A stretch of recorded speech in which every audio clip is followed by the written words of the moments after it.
Voici venu le moment de cette table ronde qui porte, comme je vous l'ai indiqué tout à l'heure, sur la crise sanitaire comme un accélérateur des évolutions du commerce et du e-commerce, avec les impacts qu'elle a pu avoir sur les organisations logistiques. Donc nous avons le plaisir d'accueillir pour cette table ronde 4 nouveaux intervenants que je remercie d'avoir accepté de se prêter à l'exercice. Le premier intervenant, c'est Clément Chevalier, qui est le directeur de MyPresqu'île. Ensuite, nous aurons Christophe Schmitt, qui est président de la commission logistique urbaine de l'Union TLF, donc Transport et Logistique de France, et aussi directeur des relations institutionnelles du groupe Epner. À l'occasion de cette table ronde, nous aurons également la participation de Philippe de Clermont-Tonnerre, qui est consultant pour Star Service et vice-président du GATT-Marif. Et puis enfin Fabien Jasmati, qui est directeur général de C'est chez vous. Et Jean-Charles Collas reste avec nous pour cette table ronde et réagira aux différentes interventions des uns et des autres au fur et à mesure, enfin, à l'issue en fait de leur intervention. On coupera en fait cette table ronde en deux, de manière à ce qu'on puisse avoir déjà une première salve de questions après la présentation de Christophe Schmitt. Donc je vous invite encore à utiliser le chat pour nous faire remonter vos questions. À chacun des intervenants, vous avez 5 minutes pour un exposé, et puis ensuite vous répondrez aux sollicitations du public ou aux interactions que vous pourrez avoir avec les autres participants à la table ronde. Même consigne que pour Mathieu et Odile. Merci de penser à couper votre micro lorsque vous ne parlez pas et à respecter le temps de parole. Donc on commence par Clément. Clément, vous êtes le directeur de MyPresqu'île, donc une structure associative pour le développement du centre-ville de Lyon. Et donc vous représentez dans le cadre de cette table ronde le commerce physique. Et j'aurais voulu vous demander quel est localement l'impact de la crise sanitaire que vous avez pu observer sur le commerce physique et la manière dont les commerçants ont pu s'adapter au cours de la période, notamment en mettant en place peut-être des services de e-commerce et la façon dont vous, association, vous avez pu les accompagner pour les aider à traverser cette période. Alors, en introduction, peut-être dire qu'on est une structure de management de centre-ville, donc associative, qui est dans un partenariat public-privé, puisqu'on a dans notre conseil d'administration la ville, la métropole et les chambres consulaires. Et donc, notre objet social, c'est vraiment trouver des solutions concertées pour le développement économique de la presqu'île en particulier. Donc il y a 5 structures de management sur la métropole lyonnaise similaires à la nôtre. Et donc en réponse à vos questions, donc déjà peut-être redonner un peu des points de repère sur la presqu'île, ce que ça signifie en termes de polarité commerciale. Donc on est le premier pôle régional commercial à égalité avec le centre commercial Pardieu. Donc en termes de chiffre d'affaires, on est à 700 millions d'euros annuels. Alors c'est une étude qui date de 2017, mais elle est parlante quand même parce qu'on compare, si on se compare à la Pardieu, on était au même niveau de chiffre d'affaires en 2017. Et déjà à l'époque, ce qui est intéressant, donc en 2017, sachant que l'étude avait été faite en 2016 déjà par la CCI, c'est ce qu'on appelait la 10e enquête ménage. C'était déjà Internet, le premier pôle régional avec 710 millions de chiffre d'affaires sur la métropole. Donc vous voyez que ce n'est pas nouveau. Et donc on fait l'hypothèse que, bien entendu, cette part de marché continue d'augmenter pour Internet. Et je crois que Mathieu disait tout à l'heure, à l'époque, on était à 12 milliards, je crois, de chiffre d'affaires sur l'ensemble de notre pôle métropolitain pour le commerce physique. Et 5 ans après, en 2012, et 5 ans après, en 2017, on était toujours à 12 milliards, sachant qu'on avait eu 40 000 habitants supplémentaires. Donc ça dit effectivement que sans doute Internet continue à grignoter, voire prendre des parts de marché sur le commerce physique. Donc pourquoi on s'intéresse à la logistique urbaine sur nos territoires de centre-ville? Parce que c'est un sujet qui devient important parce qu'on est dans un double mouvement un peu d'étau, entre guillemets, où la logistique effectivement urbaine pèse de plus en plus sur l'espace public.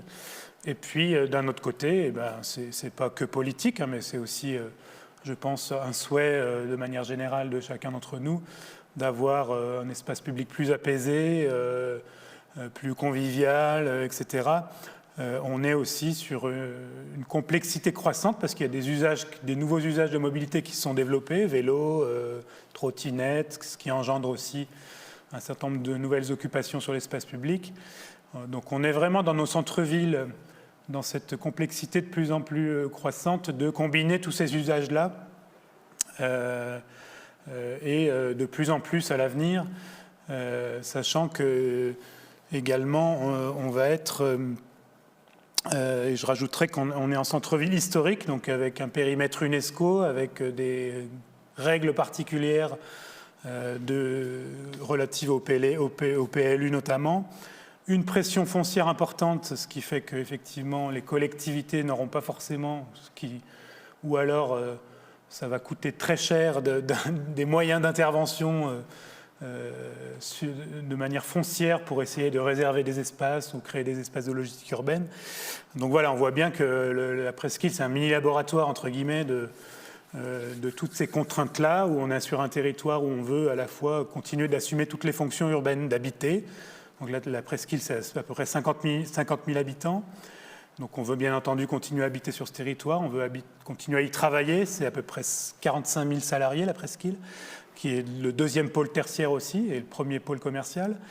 On veut continuer à s'y déplacer. C'est certains samedis, plus de 200 000 déplacements en transport en commun sur le territoire. Voilà, donc on est vraiment dans...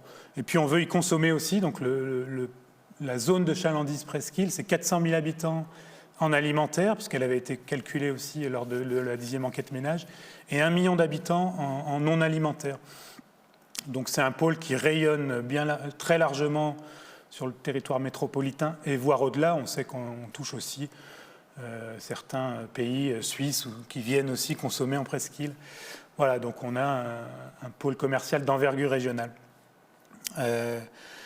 Et je dirais que, pour reprendre la métaphore un peu de l'étau que je viens d'exprimer sur ces contraintes-là et pourquoi on s'intéresse à la logistique urbaine, on va être aussi sur le commerce dans un moment très particulier où on a effectivement, on le voyait bien dans les différentes interventions, on est un peu dans une escalade un peu de tout ce qu'on a pu offrir aux consommateurs. Et M. Colas le disait très bien, le consommateur, forcément, rentre dans toutes ces opportunités-là et donc active toutes les stratégies possibles via tous les canaux à sa disposition, bien entendu,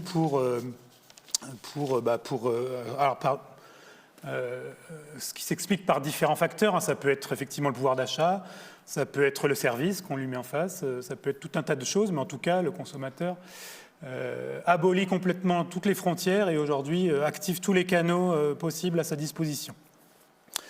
Donc on est toujours dans ce mouvement, je pense, de hausse croissante de la consommation des achats sur Internet.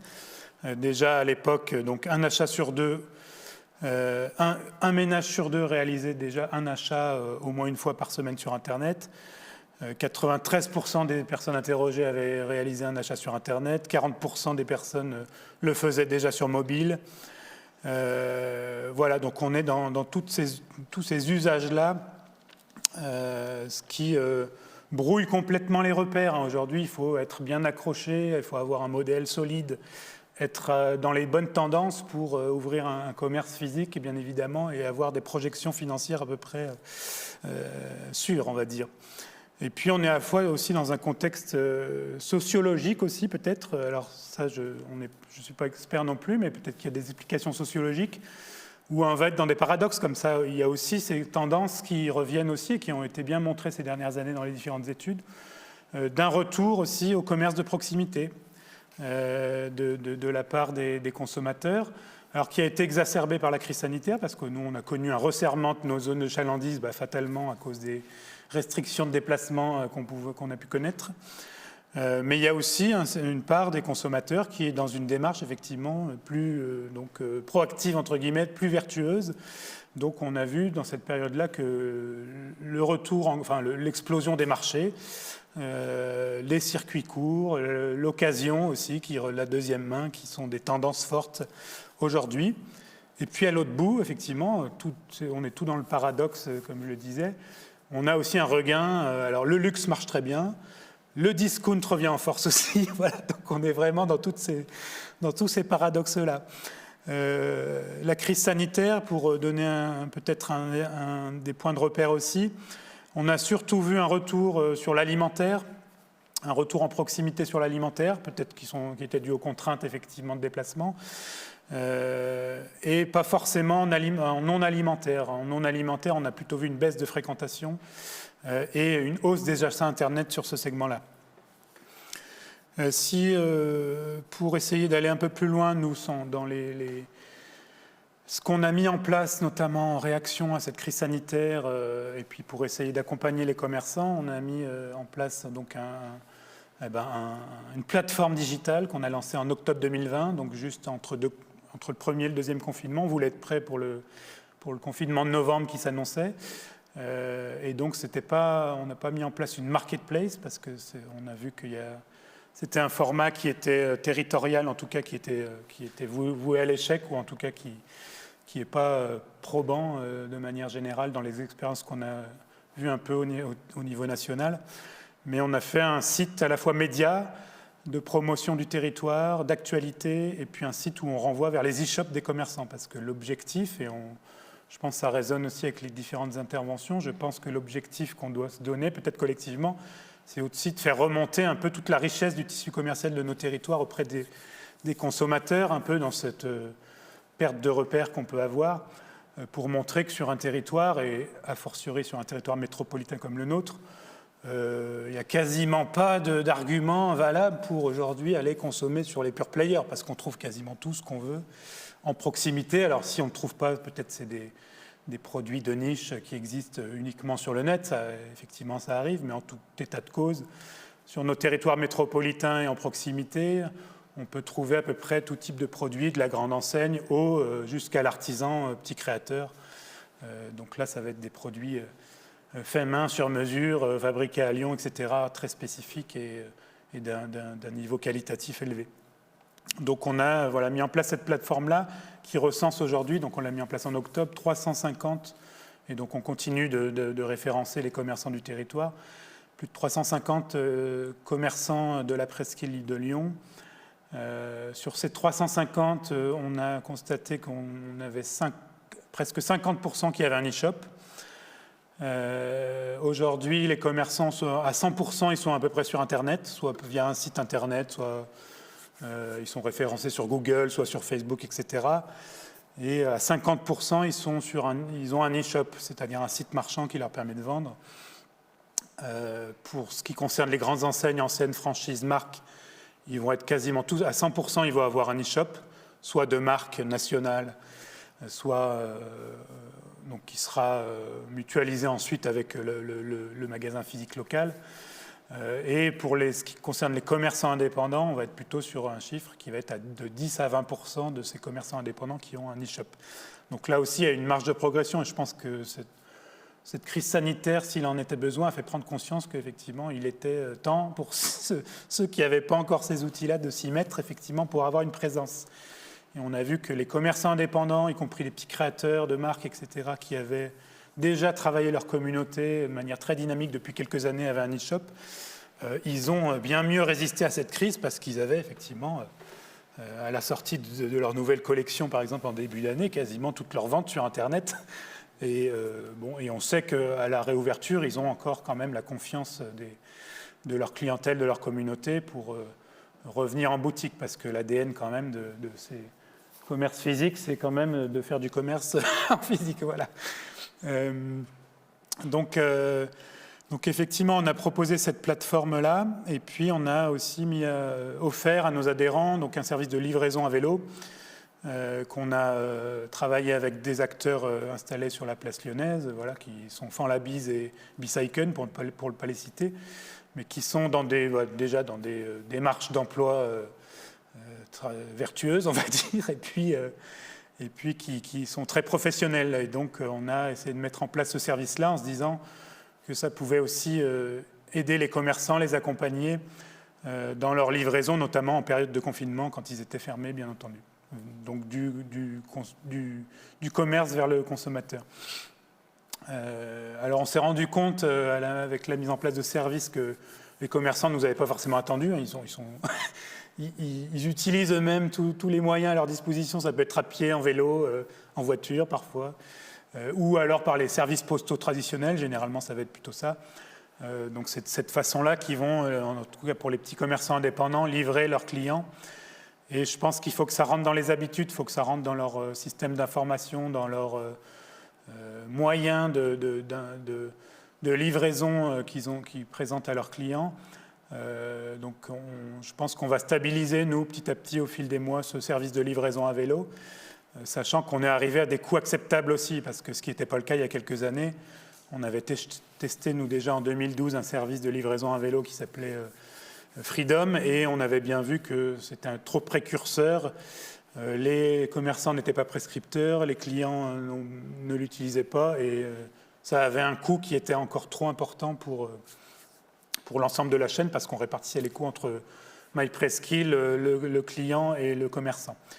Et donc aujourd'hui, on est tombé à des coûts qui deviennent concurrentiels par rapport aux circuits de livraison traditionnels, postaux par exemple, ou sur un périmètre Lyon-Villeurbanne par exemple, avec un transporteur à vélo, on peut arriver à un coût à 7,50 €, entre 7 € et 10 € la livraison. Donc ça commence à devenir intéressant dans un modèle économique encore à partager entre le commerçant et le consommateur. Donc pendant cette crise, on a constaté fatalement une hausse des ventes en ligne en presqu'île, et notamment pour ceux qui étaient fermés. Donc ceux qui avaient un e-shop, effectivement, ont pu s'en tirer mieux que les autres. Et puis les autres, ils ont fait un peu comme ils ont pu, c'est-à-dire que c'était Facebook, un numéro de téléphone sur la vitrine, du click and collect. Donc c'était un peu artisanal. Mais en tout cas, voilà. Je pense que ça va pousser le plus grand nombre à s'organiser, à essayer d'avoir des outils plus performants. Ça a eu un effet pour 50% d'entre eux, une hausse de leur vente digitale. Et généralement, il faut savoir que ça représente pour 80% d'entre eux, sur 2020, c'était 10%, entre 10 et 20% de leur chiffre d'affaires maximum. Voilà, je pense qu'on n'ira pas plus loin demain dans l'équilibre entre le retail, le commerce physique, et puis ce qu'ils pourront faire en chiffre d'affaires digital. Et puis voilà, pour conclure un peu tous ces éléments-là, les marges de progression, si on raisonne nous en termes d'e-commerce et de logistique urbaine, elles sont à la fois dans les mutualisations des flux d'approvisionnement. Donc là, c'est les transporteurs et les collectivités, je pense, qui ont la clé un peu. Et puis aussi peut-être les sièges nationaux des grandes enseignes ou des enseignes qui peuvent aussi avoir une part dans ce dialogue-là, pour trouver des solutions de mutualisation encore plus performantes.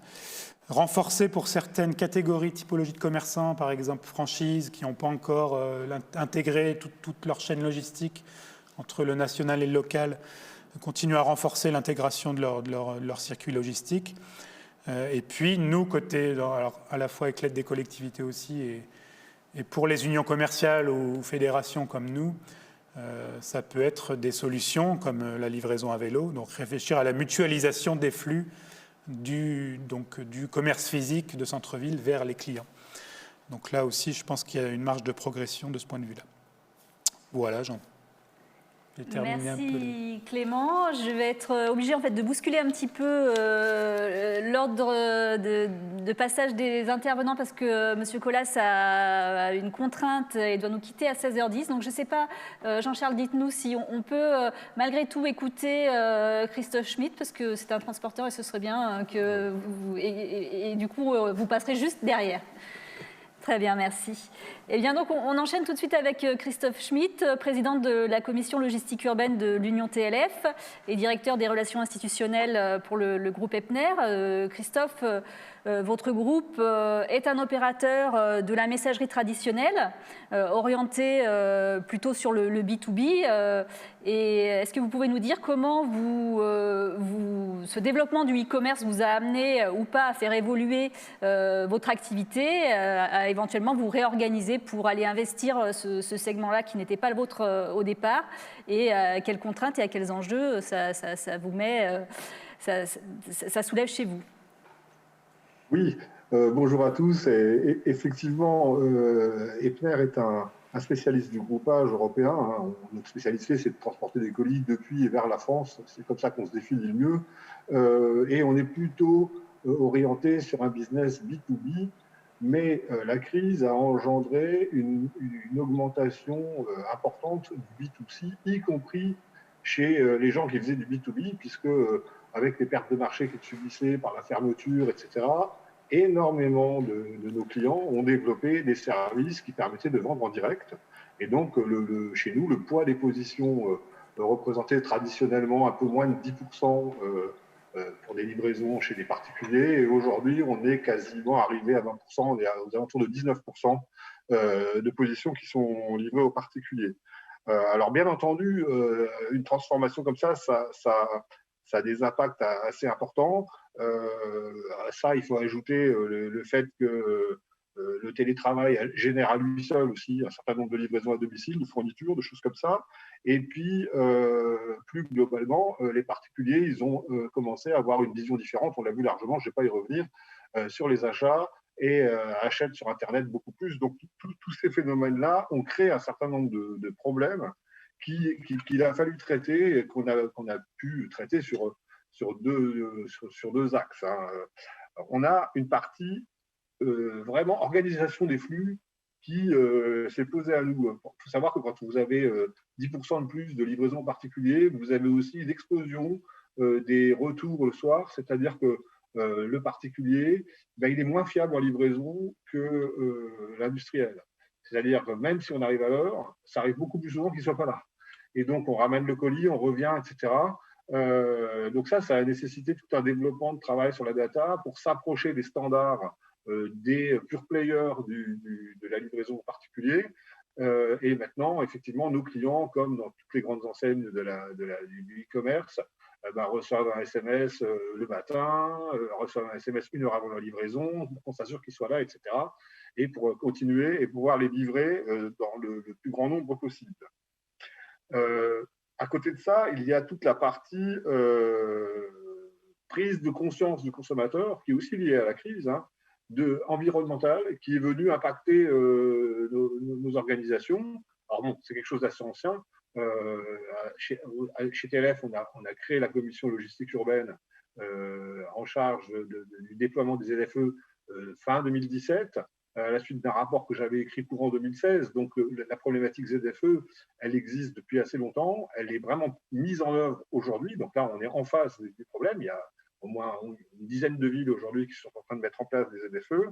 Et tous ces phénomènes-là font qu'aujourd'hui, il faut coupler véhicules décarbonés, des systèmes de délai de plus en plus courts et de plus en plus ressemblant à des standards de ceux qui étaient avant des pure players du B2C, et donc avec des livraisons dans l'heure, des livraisons à l'heure, des choses comme ça.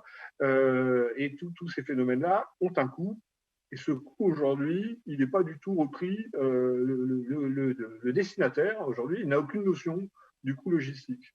Alors, j'ai beaucoup aimé ce qui a été dit tout à l'heure sur les box et sur ces choses-là, parce que je crois qu'il y a deux phénomènes qu'il faut vraiment prendre en compte. C'est un, il faut que le consommateur ait conscience du coût de la livraison de son produit. Aujourd'hui, ce n'est pas une solution que sur tous les sites Internet qu'on voit, le coût de la livraison il sera gratuit. Ce n'est pas le cas, il est dans le prix de vente. Et ce coût, à mon avis, il doit être affiché, d'autant plus que le coût d'une livraison à l'étage chez un particulier est forcément plus élevé que le coût dans une box mutualisée ou dans un point relais. Et donc, je pense que mécaniquement, par rapport à ce qui a été dit aussi tout à l'heure sur l'étude par Odile, on voit bien que le consommateur, il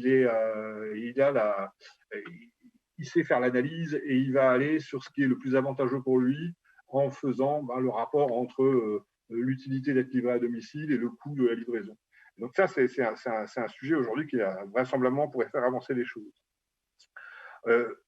La livraison et la crise Covid et le développement de l'e-commerce, ça a aussi, il ne faut pas l'oublier, des impacts qui sont socio-économiques. Aujourd'hui, les commerçants, on l'a vu avant, ont dû déployer de nouvelles formes de vente avec le click and collect, etc. Donc, s'intéressent à tout ce qui est e-commerce. On a toute la problématique aussi de l'alimentaire, hein, où on voit que les repas aujourd'hui sont pris à domicile, il n'y a plus de restaurants. Tous ces sujets-là vont sans doute être amenés aussi à évoluer dans le temps. Et donc, c'est très difficile pour les logisticiens, les transporteurs, de se projeter de manière fiable dans un avenir proche. C'est assez complexe, quoi. On a, avec la création des ZFE, tout un volet qu'on a aussi un petit peu abordé tout à l'heure, qui est un volet qui est décarbonisation. Ce volet décarbonisation, c'est la même chose. Bon, au-delà du coût qu'il va avoir, il a des impacts sur les organisations. Notamment, pour faire marcher un véhicule décarboné, il faut qu'il y ait des stations d'avitaillement. Et aujourd'hui, les stations d'avitaillement, on sait tous qu'il y en a peu, pas assez, et que ça fait partie du sujet de développer des infrastructures pour que le transport décarboné puisse s'organiser. Chez Epner, on a pris un engagement depuis le début de la mise en œuvre des ZFE, c'est de répondre aux normes des ZFE partout où il y en a. C'est-à-dire, quand une ZFE se constitue quelque part, on organise nos achats, notre distribution, pour avoir des véhicules électriques, mettre en place de la livraison en vélo s'il faut, etc., etc. Partout, on le fait. Mais on voit aujourd'hui, avec le recul, que tout ça commence à avoir un impact aussi sur les coûts de distribution et qu'il faudra trouver des équilibrages afin que les collectivités et les commerçants des centres urbains, mais aussi les habitants, ne voient pas partir l'attractivité de leurs centres urbains. On entend de ci, de là, dans certaines réunions, par exemple, des artisans qui disent « Ah oui, mais moi, je n'aurais pas les moyens de m'acheter une camionnette électrique pour aller faire des réparations électriques, j'irai plus dans le centre urbain, tant pis, je prendrai des marchés ailleurs. » Donc ces sujets-là, ils ont été évoqués tout à l'heure, sont des sujets qui aujourd'hui sont sur la table et concernent tout le monde. En fait, pour être assez court, ce que je dirais pour conclure, que, à mon avis, il faut concilier les enjeux environnementaux, sociaux et économiques en travaillant sur une co-construction avec tous les acteurs concernés par les problématiques de l'e-commerce et de la logistique urbaine.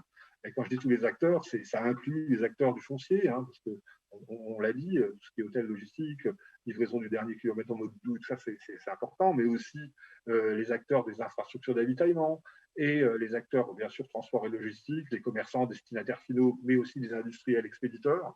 L'ensemble de ces acteurs doivent travailler ensemble pour inventer en fait la logistique résiliente de demain, parce que la logistique résiliente de demain, c'est pas exactement celle qu'on voit aujourd'hui. Elle va sans doute être impactée aussi par les évolutions technologiques. On voit tous les jours de nouvelles évolutions technologiques arriver sur le marché. On les teste. Il y a des choses qui marchent bien, d'autres qui marchent moins bien. Il y a par exemple en ce moment pas mal de tests sur des idées d'entrepôts mobiles qu'on pourrait déplacer dans les villes avec des vélos qui viendraient chercher le matériel pour le livrer. Comment on organise tout ça, comment on crée les systèmes d'information qui vont faire que ça marche, etc. Tout ça, ce sont des sujets qui vont être amenés à se développer. Et donc, pour nous, Epner, mais aussi pour tous les professionnels du transport et de la logistique, ce déploiement de l'e-commerce qui s'est accéléré avec la crise du Covid, et la crise de Covid n'a fait qu'accélérer le phénomène, en fait, c'est en même temps une formidable opportunité, mais qui va générer un certain nombre de contraintes et puis des nouveaux enjeux qui ne sont pas toujours tous pris. Voilà ce que moi je dirais globalement sur ce sujet-là. Merci Christophe. Je vais tout de suite donner la parole à Jean-Charles pour qu'il réagisse sur ce qu'il a entendu au cours de cet après-midi. Puisque du coup, après, il sera contraint de nous quitter. Oui, d'abord, je vous prie de m'excuser de devoir vous quitter, mais j'ai un rendez-vous important pour essayer de faire respecter la réglementation en matière de logistique lourde sur certaines infrastructures qui sont très fragiles. Donc le préfet et les services de gendarmerie m'attendent à Vernaison, pour tout dire.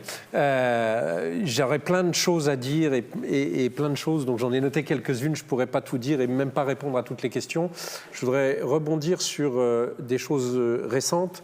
Et sur les principaux enseignements de la thèse qui a été présentée par Odile Chanu tout à l'heure.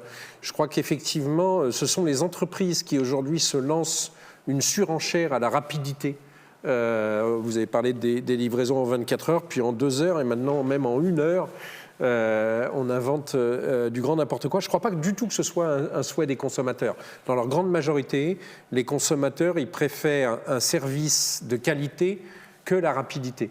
Ils n'ont pas obligatoirement besoin du produit dans l'heure ou dans les 2 heures ou même dans les 24 heures. Ils ont besoin du produit just in time, au moment où eux, ils sont là pour le recevoir et au moment où ils en ont besoin.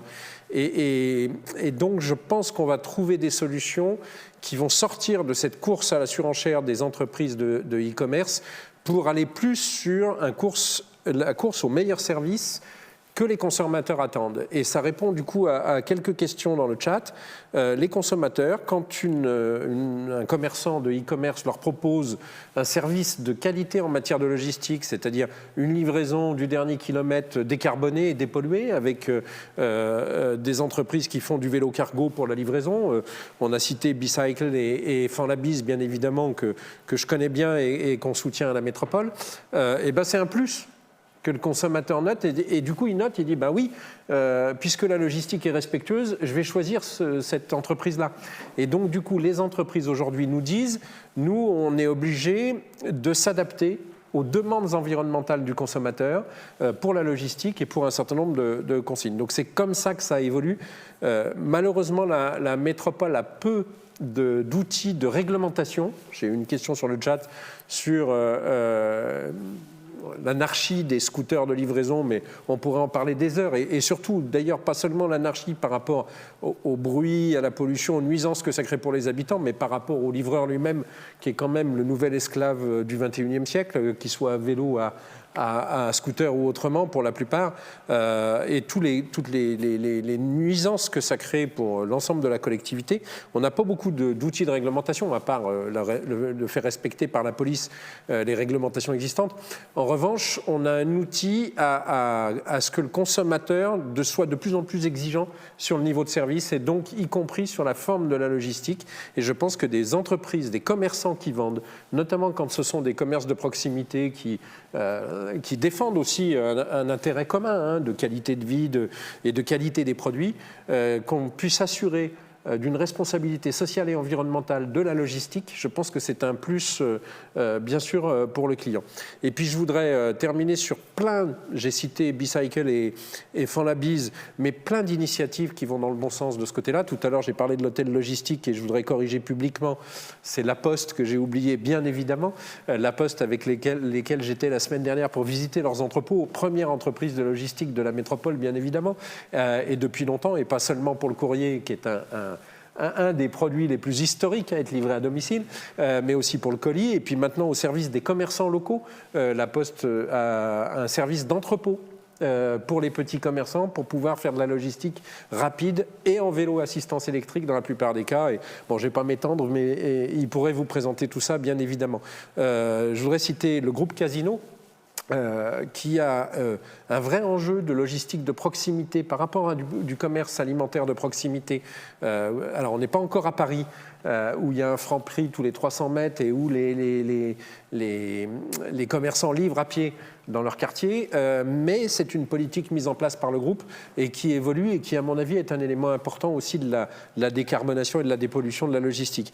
Mais Cdiscount, qui est une des filiales de Casino, qui livre en vélo cargo le gros électroménager sur la métropole de Lyon. Enfin, il y a plein d'initiatives qui se lancent là. Je pense que c'est aux consommateurs aussi de choisir du coup les vendeurs qui utilisent une chaîne logistique la plus saine, que ce soit sur le plan social et sur le plan environnemental. Et je vous prie encore de m'excuser de vous abandonner en cours de table ronde, mais je vais aller vite à Vernaison. Merci à vous, en tout cas, c'était passionnant, j'ai appris plein de choses. Merci Jean-Charles, en tous les cas, d'avoir pu rester malgré tout un long moment avec nous.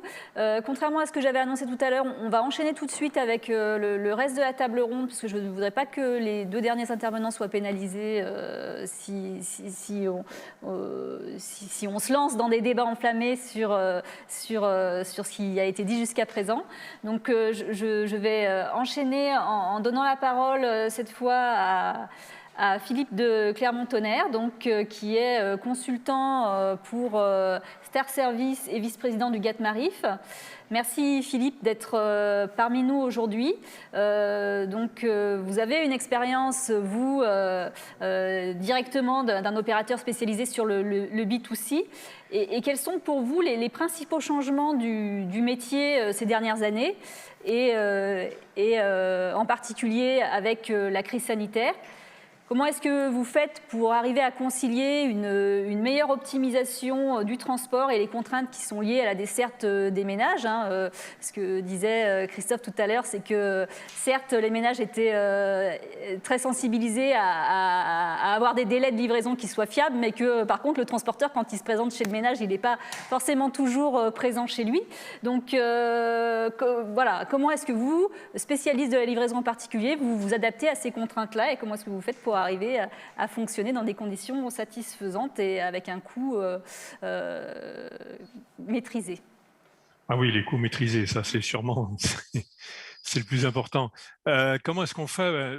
Bon, d'abord Star Service, très très rapidement pour présenter, c'est une entreprise qui est née en 87, qui aujourd'hui a 4000 personnes et 3800 véhicules. Alors évidemment, ce sont pour la majorité des véhicules à moteur thermique et de préférence diesel, parce qu'on transporte en plus beaucoup de froid, de produits frais, donc vient se rajouter le problème de véhicules frigorifiques. Comment est-ce qu'on fait pour s'adapter? Ben, écoutez, nous, on se trouve dans une situation qui est parfois pas confortable, parce qu'on est entre le donneur d'ordre d'un côté qui est le client du client et le client est avec tout ce qui a été dit, c'est-à-dire l'immédiateté, la présence au moment où il faut, le suivi, toutes ces contraintes-là. Donc effectivement, on a un rôle, comment dirais-je, de représentation de l'entreprise qui nous envoie, alors que ce soit Amazon, que ce soit Carrefour, que ce soit Nespresso, toutes ces entreprises, et le client final. On a beaucoup parlé tout à l'heure d'adaptabilité et de numérique. On a des outils qui permettent au client d'avoir le suivi de sa commande, et puis on doit s'adapter aux nouvelles données, alors s'adapter à la transition énergétique, trouver des solutions. C'est pas évident parce que il y a des problèmes d'avitaillement, il y a des problèmes de matériel. Aujourd'hui, tout le monde croit qu'un véhicule électrique, ça se trouve comme ça. Non, ça se trouve pas comme ça. Il y en a pas tant que ça. On voit beaucoup de voitures particulières, mais on voit peu de véhicules industriels. Alors, il en existe sous forme de tests. Ce sont des tests. Après, il faut que ce soit économiquement viable. On essaye de s'adapter aussi à toutes les nouvelles réglementations, à l'arrivée des ZFE. On est dans une situation un peu bâtarde, un peu compliquée, quoi. C'est-à-dire qu'on doit livrer le client et en même temps, on ne doit plus faire de bruit, on ne doit pas polluer, on doit être à l'heure, on encombre les rues. C'est un petit peu ce que disait Christophe tout à l'heure. Et malgré tout, il faut qu'on avance. Alors, on avance à la vitesse d'une entreprise. La vitesse d'une entreprise n'est pas forcément la même vitesse que la vitesse de la politique ou de la vitesse des métropoles. On a le même schéma à Paris avec les métropoles du Grand Paris. On est à Lyon. On voit bien ce qui s'y passe et comment il faut qu'on s'adapte. On essaye de s'adapter. On essaye de trouver des solutions. On met en place des véhicules au gaz. On met en place des livraisons à pied. On l'a fait un temps avec Monoprix. On a aussi une filiale qui fait de la livraison à vélo, qui s'appelle La Petite Reine. Voilà, alors on est entre l'enclume et le marteau. C'est vrai qu'il y a des moments où on ne sait pas trop quoi faire, mais il faut qu'on arrive à inventer et à innover. Il y a un gros point devant lequel face auquel on est confronté actuellement, c'est la transition énergétique. Hein. C'est la transition énergétique, la mise en place des ZFE. On participe beaucoup à des débats sur ces sujets. On n'a pas forcément les solutions, hein. Nous, tout de suite, comme ça, mais on essaye de les trouver. Donc, vous voyez, c'est pas évident comme situation. On pourrait en parler pendant très longtemps, ça fait très longtemps qu'on en parle. Si on prend par exemple les véhicules à gaz, on a des problèmes d'avitaillement. Pour faire le plein, c'est quand même dommage. Les vulles électriques, nos véhicules sont essentiellement des vulles. Les vulles électriques, il y en a très peu, et puis c'est pas économiquement viable pour le moment. Ça le sera probablement plus tard. mais pour le moment, il faut qu'on avance quand même. Donc voilà, on se trouve au milieu de tout ça, on se trouve au milieu d'un gué. Hier, j'étais à une conférence, on parlait de transition énergétique. On est vraiment dans une période de transition. Les métropoles, les villes doivent s'adapter, et nous aussi, on doit s'adapter. On peut le faire que l'un avec l'autre et pas l'un sans l'autre. Le rôle du consommateur est important, mais je pense que c'est plus encore le rôle des e-commerçants. Tout à l'heure, ça a été bien dit, hein, les e-commerçants, ils vont toujours essayer de faire plus pour concurrencer leur challenger. Donc, on est une espèce de marche en avant. On ne sait pas trop où elle va s'arrêter d'ailleurs. On nous dit qu'il faut essayer de mutualiser, de regrouper, et en même temps, il y a des propositions de livraison dans la demi-heure ou dans l'heure. Comment fait-on? Voilà, on se trouve confronté à tout ça. Bon, effectivement, la période qu'on vit a fait qu'il a fallu qu'on s'adapte et qu'on augmente notablement nos livraisons. Bah, on a réussi à le faire. Après, c'est notre business aussi, hein. Donc voilà, en gros, donc on est un petit peu entre l'enclume et le marteau. Là, on ne sait pas trop quoi faire, hein.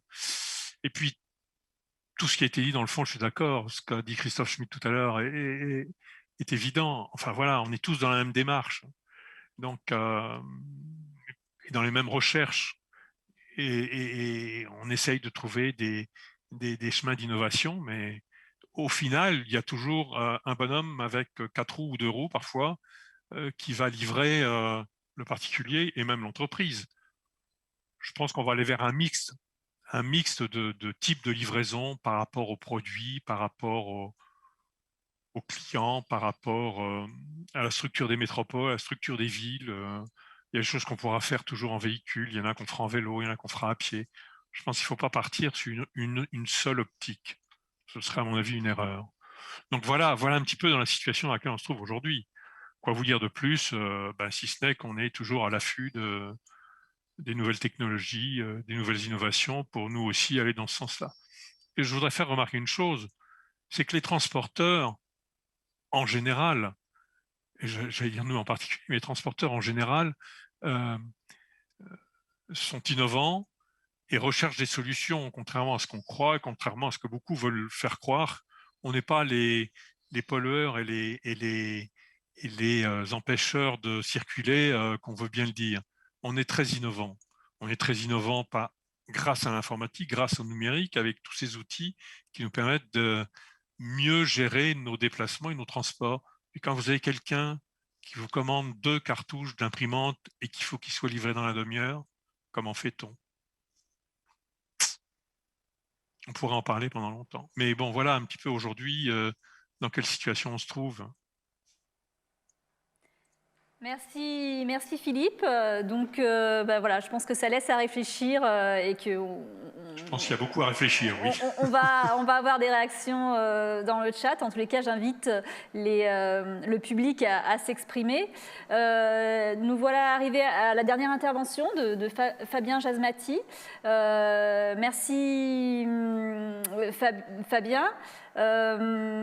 Du coup, vous êtes directeur général de C'est Chez Vous, qui est la filiale de C'est Logistique du groupe Casino. Vous représentez un opérateur donc, de la livraison aux particuliers qui est spécialisé plutôt sur les produits encombrants.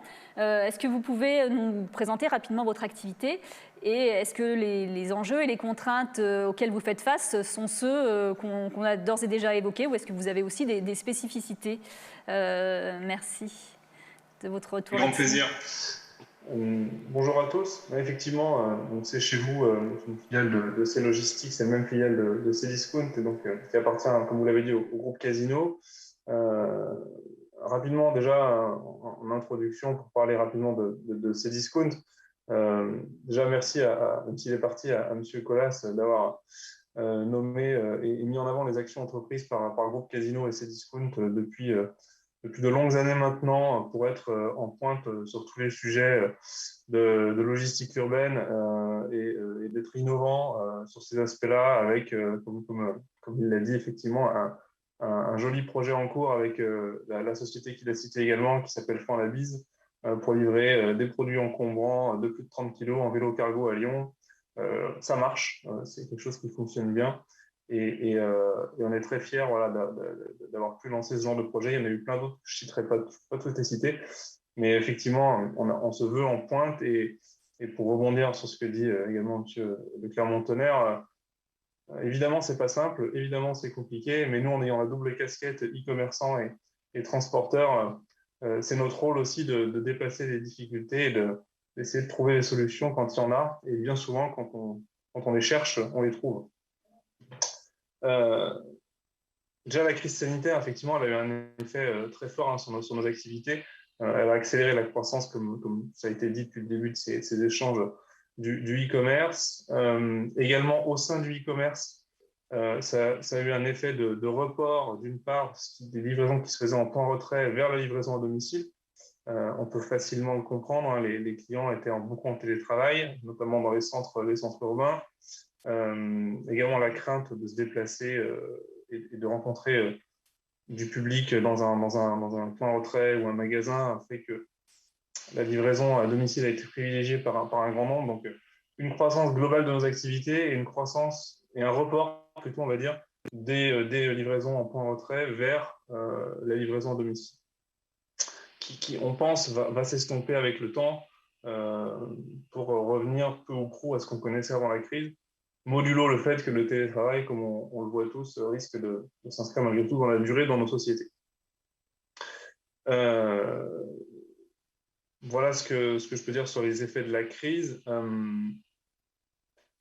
Nous, on a tendance, nous, à pas trop aimer l'opposition qui peut être faite parfois entre commerce physique et commerce digital, parce qu'on considère que les deux sont très complémentaires et très liés, puisque Cdiscount, pendant la crise, a ouvert sa plateforme à de nombreux petits commerçants gratuitement, qui leur ont permis de vendre leurs produits de façon digitalisée et de leur permettre de contourner aussi les fermetures administratives qu'ils ont dû subir.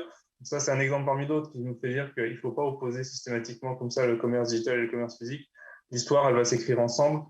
Également, de nombreux commerces physiques sont des points retrait pour des produits qui ont été achetés sur des sites de e-commerce, ce qui leur amène aussi des compléments de revenus et du trafic.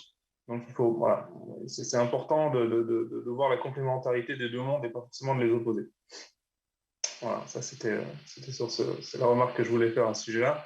Et puis, effectivement, un autre point qui a été soulevé et qui est très important, c'est que le délai, et là je partage, le délai n'est pas aujourd'hui ce qui va être la clé des arbitrages des clients finaux, en tout cas sur le choix des modes de livraison. En tout cas, de moins en moins, contrairement à ce qu'on pourrait croire. On parle des livraisons en une demi-heure, en 1 heure, etc. C'est vrai.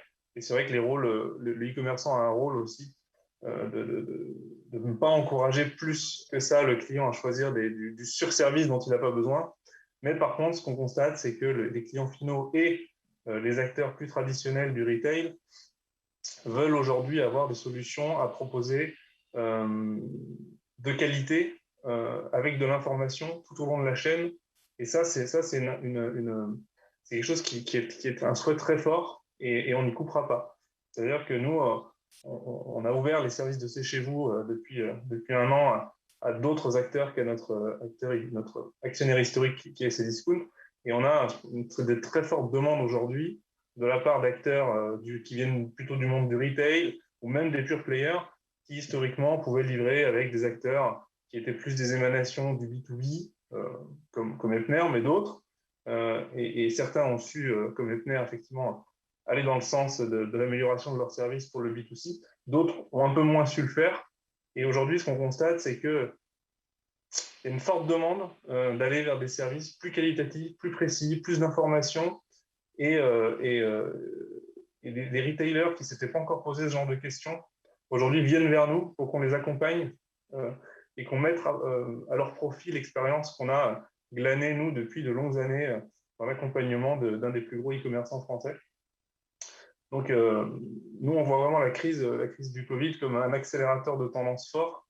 C'est des tendances qui étaient déjà engagées, mais qui s'accélèrent et qui sont positives sur certains aspects.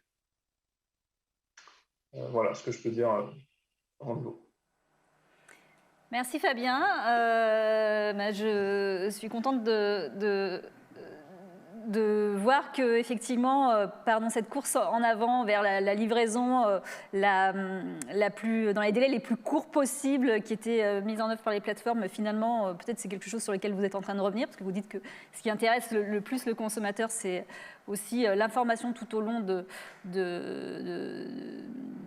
la préparation de sa commande et jusqu'à sa livraison. Donc, je ne sais pas si on va avoir une marche arrière sur le raccourcissement des délais, parce que sont quand même difficilement compatibles avec une optimisation de l'organisation des tournées des véhicules. Je ne sais pas si vous avez des réactions là-dessus, les transporteurs ou des éléments. Sur du coup une livraison instantanée où on va devoir aller livrer un client très rapidement. Comment ça désorganise votre logistique? Ouais, bon, juste l'éclairage que je peux donner, c'est que nous, ce qu'on propose à nos clients, c'est un module de prise de rendez-vous en ligne directement lorsqu'il passe sa commande sur le site de l'e-commerce. Ce qui est très intéressant, puisque du coup, on lui offre un délai court, mais on lui offre aussi la possibilité de choisir un délai plus long. Et on se rend compte qu'une majorité des clients ne choisissent pas le délai le plus court quand on leur offre le choix. C'est-à-dire que dès le départ, on leur donne de la visibilité sur quand je vais être livré, sur quel créneau, de façon précise, et qu'ils savent derrière qu'en passant par l'acteur concerné, ils vont avoir un respect de la promesse honorée. Ça a été dit aussi, et ça, je suis tout à fait d'accord avec ça. C'est que ce qu'attend aujourd'hui le consommateur, c'est qu'on respecte la promesse qu'on lui fait. Et ça, pendant trop longtemps, ça n'a pas été le cas. On avait des acteurs de la livraison qui se lançaient dans le B2C, qui ne respectaient pas la promesse qui était faite au client, avec une qualité de service médiocre. Et ça, aujourd'hui, c'est plus possible. Le client, il ne le tolère plus. Et ça, on le voit, nous. On suit évidemment les notations qui sont mises en fin de livraison par les clients. On suit le NPS et on est très challengeant avec nos livreurs et nos sous-traitants là-dessus, parce que c'est quelque chose qui est plus supporté par le client. Aujourd'hui, effectivement, c'est pour le site de e-commerce, c'est devenu la clé. Si on ne respecte pas la promesse qu'on a faite, le client, on le perd. Donc, c'est très important et plus important que le délai, effectivement. Et on se rend compte que le client ne choisit pas forcément le délai le plus court lorsqu'on lui offre le choix. Oui, en fin de compte, ce qu'on voit là, effectivement, c'est que je suis tout à fait d'accord avec ce que dit Fabien sur le sujet. C'est le respect des engagements, c'est primordial. Alors, c'est pas nouveau, ça, hein, c'est quelque chose que, avec la clientèle industrielle, on disait déjà ça il y a 15 ans. Hein. Donc, le particulier, finalement, il ne réagit pas différemment qu'un industriel.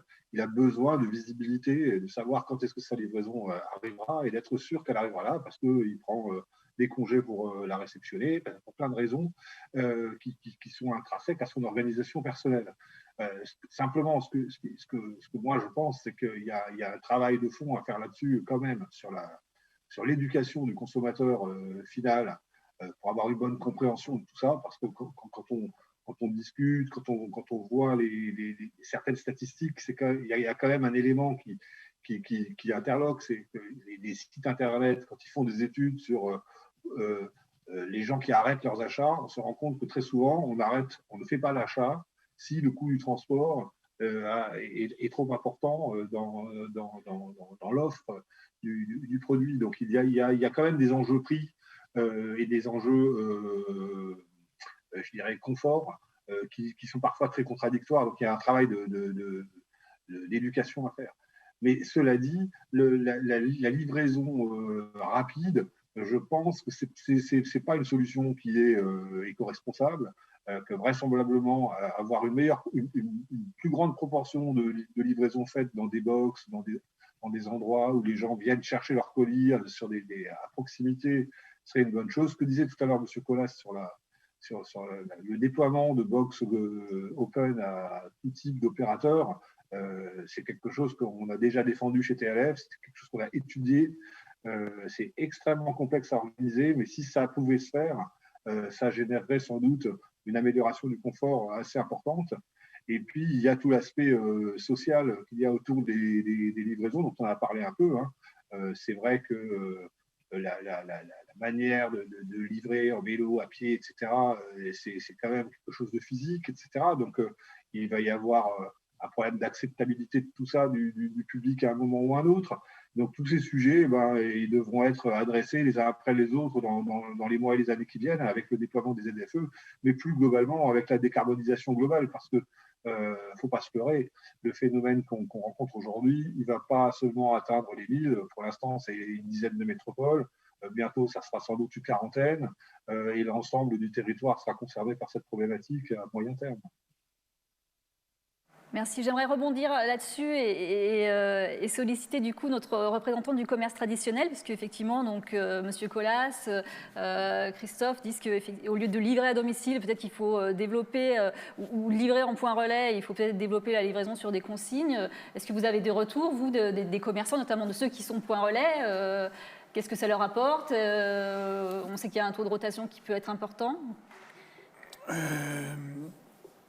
Ça peut leur apporter des ennuis de stockage parfois, parce que dans certaines périodes qu'on a vécues, ils ont été submergés de colis, donc c'était un peu compliqué pour eux de s'organiser. Mais non, généralement, les commerçants utilisent les points relais comme une façon d'avoir de la visibilité supplémentaire. Je pense qu'il y a notamment des épiceries fines, des petits concepts sympas qui utilisent comme un prétexte, quoi. Ça permet de faire passer du monde dans la boutique physique et ensuite de faire découvrir les produits. Donc après, sans doute que, alors on retombe sur les sujets, les solutions box ou mutualisées, on retombe sur nos contraintes qu'on aura nous en centre-ville historique où il faut trouver de la place pour le faire, et pour trouver de la place, ça coûtera de l'argent. Donc c'est aussi des solutions qui sont complexes à faire. Et après, j'avais une dernière réaction peut-être sur parce qu'on a beaucoup parlé du délai de livraison, etc. Peut-être que c'est à nous maintenant le commerce physique, enfin en tout cas de centre-ville, de recasser l'image de performance, parce que maintenant on arrive, je citais le service de livraison à vélo qu'on a mis en place, on peut être livré en 2 heures à partir de ce service de livraison à vélo. Donc on est quasiment finalement entre et bon, je ne dis pas ça, on n'est pas contre retail physique contre digital, c'est pas l'idée, mais en tout cas maintenant on arrive à un niveau d'argument commercial, on va dire d'avantage concurrentiel, où finalement il n'y a plus de différence maintenant entre se faire livrer via son e-shop de commerce physique et puis se faire livrer par des pure players qui, voilà, en termes de qualité de service, on a quasiment tout maintenant en proximité aussi dans nos centres-villes pour assurer le même niveau de performance. Sur le service que vous avez mis en place à l'occasion de la crise sanitaire, est-ce que c'est un service que vous envisagez de pérenniser? Comment est-ce que du coup vous le financez? Est-ce que les commerçants sont... Alors la situation est exceptionnelle, vous avez peut-être pris sur vous pour le mettre en place, mais comment... On a eu une petite aide d'urgence de la métropole fin d'année 2020, justement pour mettre en place ce service et d'autres services également. Et donc on en a profité pour pouvoir effectivement avoir quelques moyens pour le tester. Donc là, c'est vrai qu'on est en phase expérimentale parce que ça fait depuis fin novembre qu'on l'a déployé. Et donc pour l'instant, on l'offre à nos adhérents, donc aux adhérents commerçants du territoire de la presqu'île qui peuvent l'utiliser. Donc il faut qu'on fasse un bilan maintenant de voir ce que ça a généré.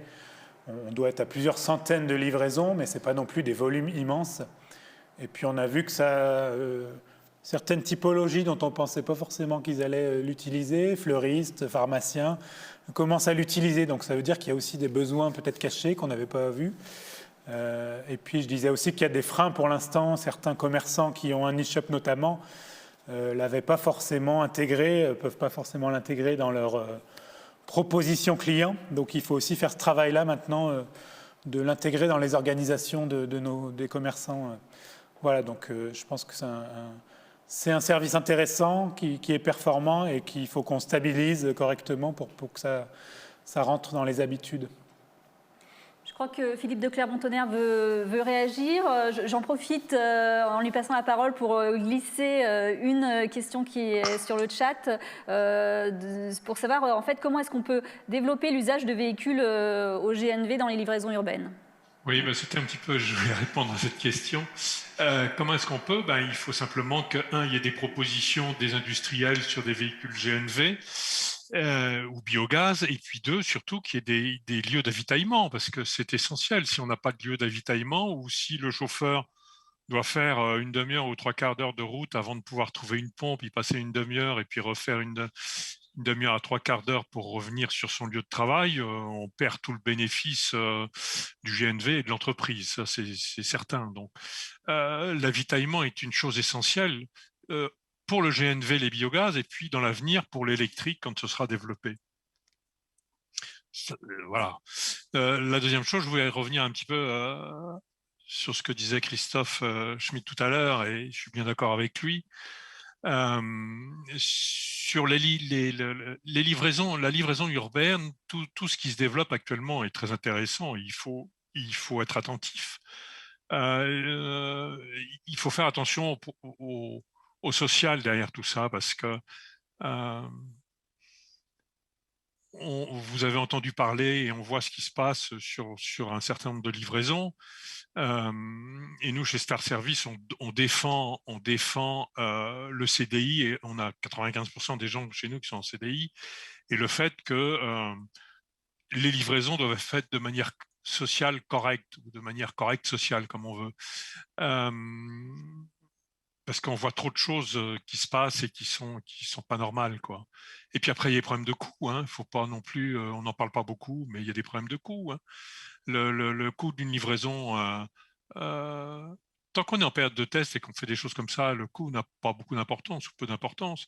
Mais quand on se trouve en tant qu'entreprise privée avec des résultats à obtenir pour que l'entreprise vive malgré tout, il faut faire attention. Et puis, on est quand même responsable du personnel qu'on emploie. Et puis, enfin, bon, il y a tout ça derrière. Voilà, il faut être prudent, il faut avancer, mais il faut être prudent et il faut bien prendre en compte tous ces phénomènes-là. Tant qu'il fait beau, on peut pédaler. Quand il pleut et qu'il fait froid, c'est déjà moins drôle. Et on le voit, nous, dans les systèmes qu'on utilise, puisqu'on a encore une fois, on fait des livraisons en vélo. Enfin, il faut être attentif à tout ça, hein. Il faut faire attention aux gens qu'on emploie. Il ne faut pas galvauder leur métier, il faut faire attention à leur métier. Il faut arriver à valoriser leur métier. C'est pas évident de valoriser quelqu'un qui pédale sur un vélo ou qui va livrer à pied. Mais il faut arriver à le valoriser, un, pour donner l'envie de le faire, et deux, pour montrer aux consommateurs aussi qu'on n'est pas simplement là pour faire du business. Merci. Schmitt veut intervenir. Oui, je voulais réagir aussi également à la question concernant l'utilisation du biogaz. On ne t'entend pas. Oui. Vous m'entendez, hein? C'est mieux. Ok. Parle fort. Je vais augmenter mon son, voilà. Ça devrait aller mieux, là. Oui, ce que je voulais réagir par rapport à la question sur le biogaz avec un retour d'expérience. Ether a choisi d'entrer vraiment fortement dans la transition énergétique avec un investissement très lourd justement sur les véhicules au gaz parce que c'est la technologie à l'heure actuelle qui est la plus aboutie et qui nous permettra de mieux répondre à notre besoin en termes d'usage. Les deux principaux freins au déploiement du gaz, c'est l'avitaillement. Je ne reviendrai pas sur ce qu'a dit Philippe, c'est un véritable problème. Il y a des secteurs entiers en France où on ne déploie pas de véhicules parce qu'il n'y a pas de station d'avitaillement. Et que l'impact coût de l'avitaillement, hein, c'est parfois une heure et demie perdue. On connaît le taux horaire français. C'est très, très important pour une société de transport, qui plus est, qui, pour la plupart, sont équipées de pompes au gasoil chez elles, etc. Donc, qui avait totalement réduit jusqu'à aujourd'hui le coût de cette opération. Ça, c'est le premier frein. Et le deuxième frein, c'est un problème de connaissance et de lâcher prise. C'est-à-dire que dans le transport, nous travaillons chez Ether à peu près 50 à 60% de nos positions, elles sont livrées par des sous-traitants, qui sont des entreprises de taille plus petite, avec lesquelles on travaille, on a des accords et qui font de la distribution pour notre compte.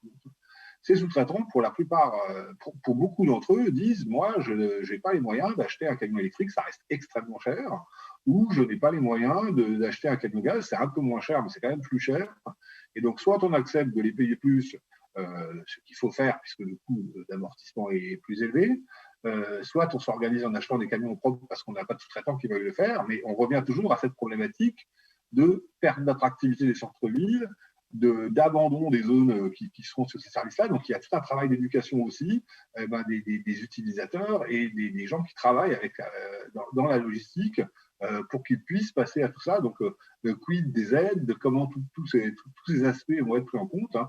Je rappelle quand même qu'aujourd'hui, dans la loi sur l'environnement qui est en train d'être discutée, il n'y a aucune aide de prévue à ce stade pour aider les professionnels de la logistique à la transition énergétique. Les seules propositions qui sont faites dans cette loi aujourd'hui, c'est d'augmenter les taxes, enfin, ou plutôt d'en supprimer et d'en mettre une en plus, hein, donc de supprimer la réduction qui était liée à l'utilisation du gasoil, ce qui n'est pas en soi idiot, mais qui pose un problème de coût.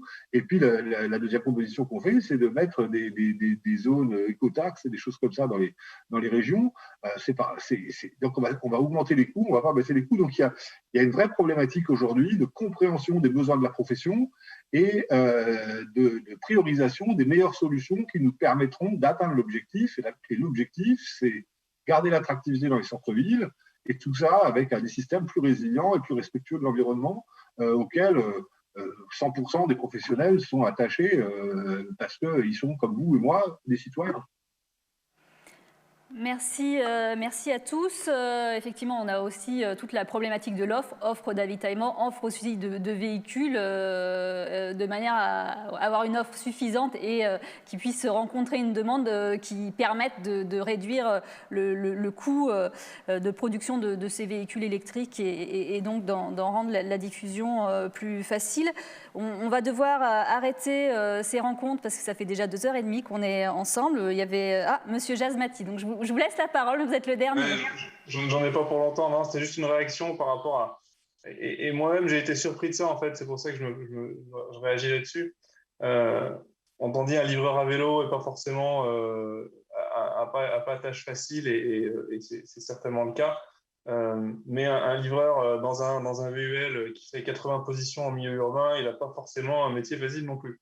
Et pour les avoir rencontrés les deux, j'ai été très agréablement surpris de voir que les livreurs à vélo, qui sont souvent des gens qui aiment le vélo, pour le coup, sont, je pense, pour la plupart d'entre eux, bien plus épanouis qu'un livreur qui se fait klaxonner toute la journée parce qu'il bouche les rues ou qu'il empêche les gens de circuler.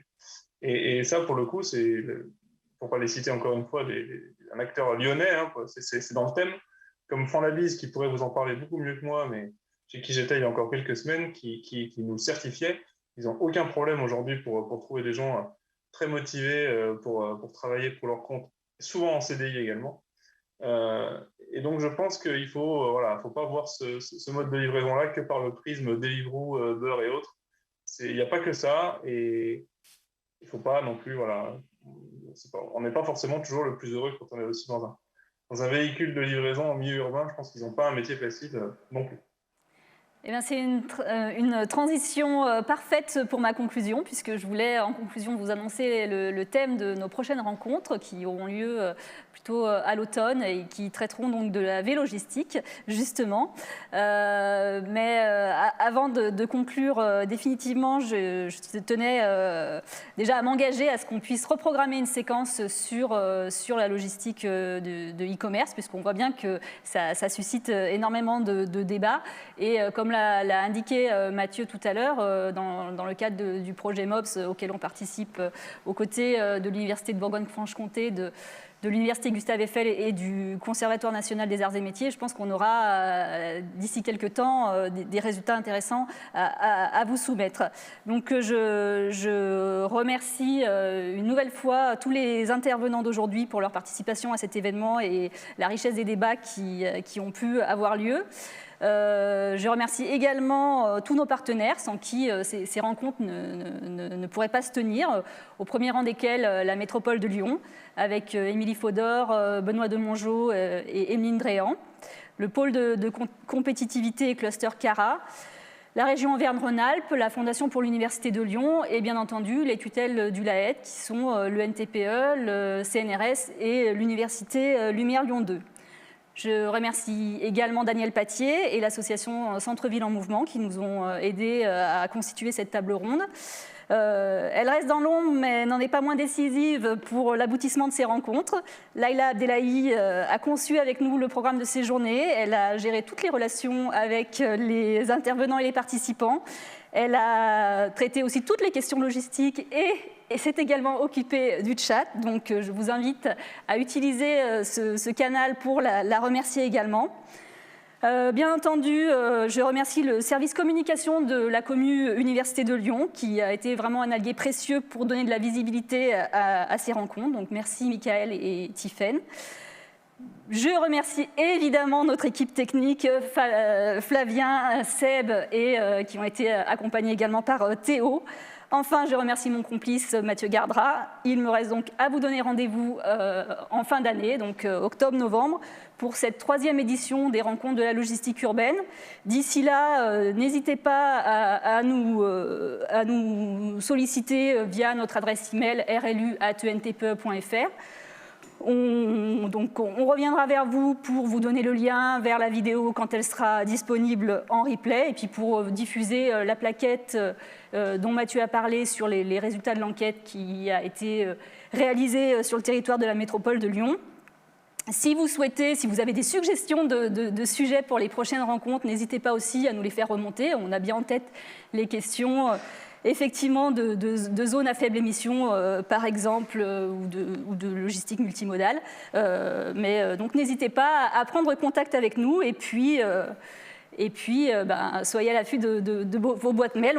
On va de nouveau revenir vers vous pour vous donner de l'information complémentaire. Bonne fin de journée à tous et puis au plaisir de vous retrouver très prochainement. Au revoir.